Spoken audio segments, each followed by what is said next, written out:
A fast food worker stabbed on the job. That's what happened at a Taco Bell on Wolf Road in Colony late Sunday night.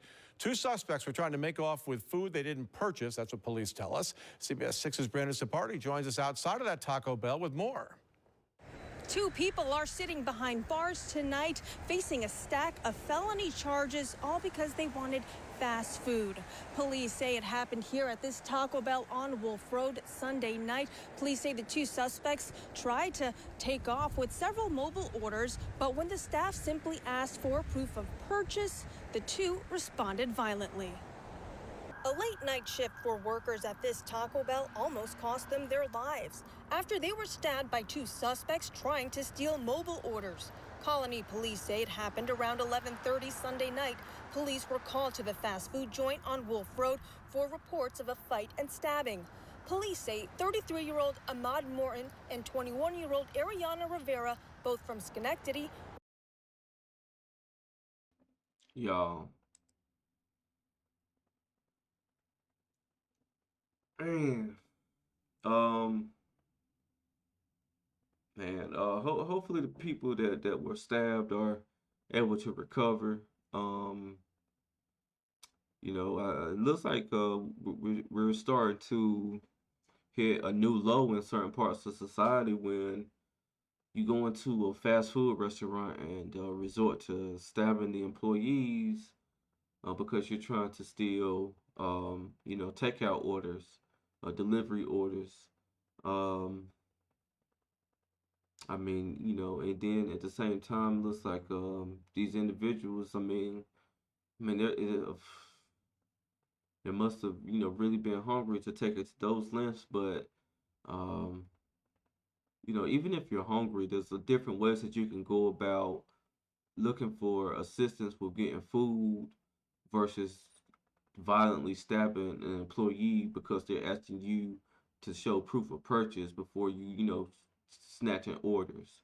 Um, and honestly, like just looking, these two look like they're able bodied. I'm not sure. I could be wrong. But these two individuals look like they're able to go out and get employment.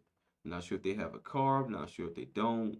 But I'm just not sure of their situation.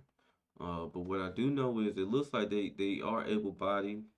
Why isn't I see it all the time where the man and the woman, they're together, they're delivering DoorDash, they're delivering Uber Eats, and or they're doing grocery shopping for people to just earn some money and stuff like that. So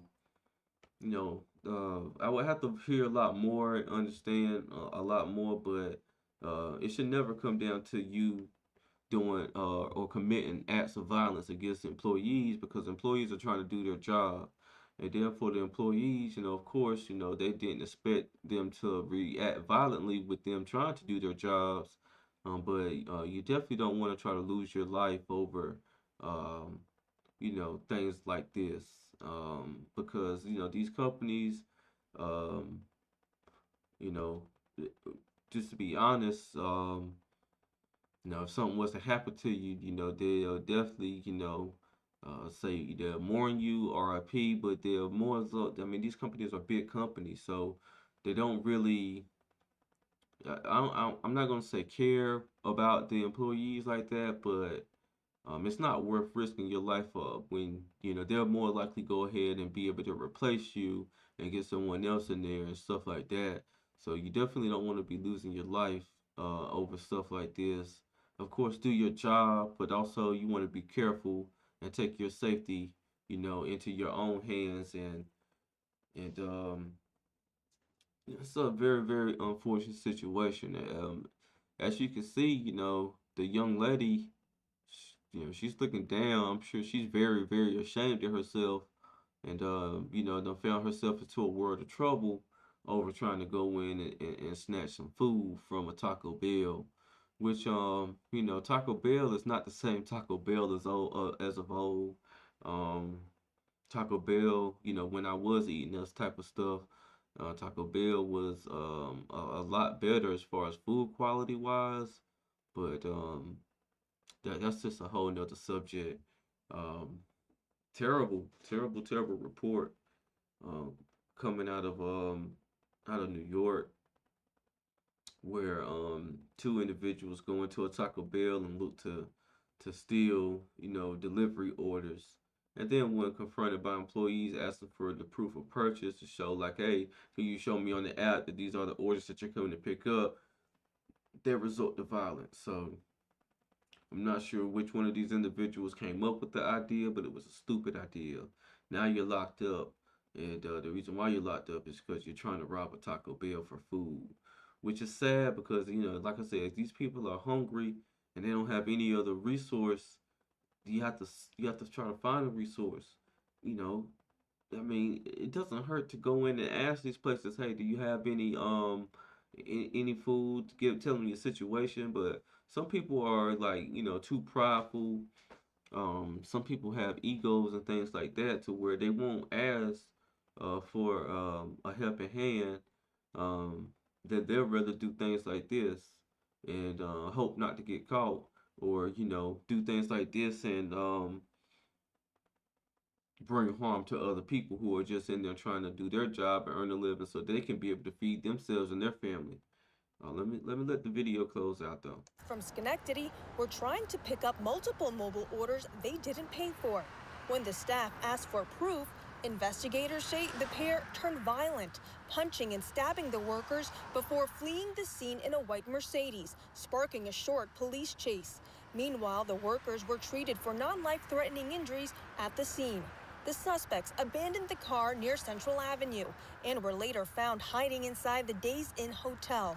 Now the duo face a long list of charges, including robbery, burglary, and assault, all over fast food. Okay, so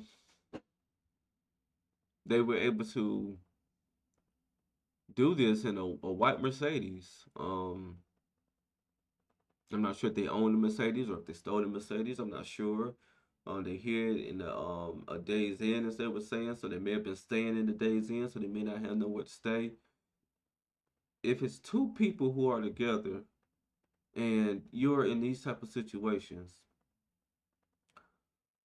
you have to get on your grind. You have to get on your hustle. Two is better than one. So it's just no way that two people shouldn't be able to get out here and try to find some employment, get out here on these apps, drive Uber, Lyft. There's other um, platforms now, uh, do deliveries and things like that. Anything but resorting to getting yourself into a whole world of trouble, to where now it's going to be even harder if you're in a hole, even harder to climb out of that hole. Because once you get into legal trouble, it starts to cost you. It costs you time, it costs you money, and when people see these type of things on your record, because mostly everyone does background checks these days. When people see these type of things on your record, they're less likely to give you employment. So none of this makes sense. I hope the employees who were in this confrontation, they're able to heal up and get themselves back to work for themselves and their families. And this is a very very terrible story coming out of Schenectady, New York. Um, and do I believe that this is going to be the last story of this nature? No. Because I don't believe people pay attention to this type of stuff and learn anything. If anything, people see these type of things and they say, well, that won't happen to me. As you know, over the past few months, there's been a whole bunch of retail thefts at jewelry stores, high-end designer stores, and things of that nature. It's been a lot of theft, and theft pretty much happens every day in retail environments. And the more people um, are not able to get out here and make their own income, the more and more we'll see these things, especially as it gets colder. Um, and when people backs are against the wall, sometimes they don't clearly think a way through it. They just go ahead and do stuff that's not conducive to themselves or society. Now, I'm gonna go ahead and close this out. Once again, if you like this content, please like, comment, and subscribe. This is Justin Paul. Peace.